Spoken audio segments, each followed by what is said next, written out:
Pasabog ang naging simula ng taon para sa Bureau of Customs Port of Aparri. Sa unang 3 buwan pa lang ng 2026, sumipa sa higit 400 milyong piso ang koleksyon ng distrito. Halagang lagpas-lagpas pa sa kanilang itinakdang target. Narito ang report. Hindi naging hadlang ang tensyon sa Middle East para umarangkada ang Bureau of Customs Port of Aparri.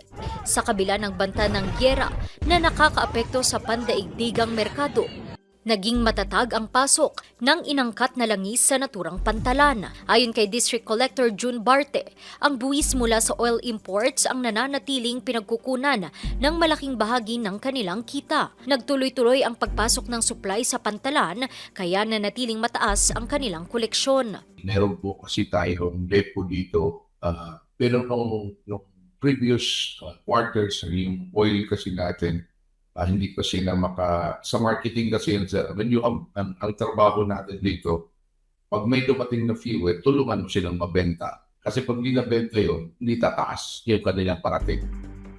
Nitong Marso, pumalo sa halos 134 million pesos ang nakolektang buwis ng Port of Aparri.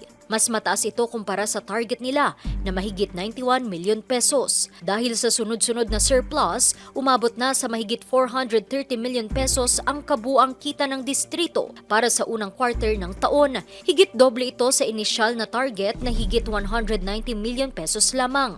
Pero sa kabila ng tagumpay, aminado si Collector Barte na mas malaki pa ang potensyal ng kanyang distrito kung matutugunan lang ang kakulangan sa infrastruktura gaya ng breakwater sa pier para makadaong ang mga barko kahit may bagyo. Dumating ako dito, average 30 million.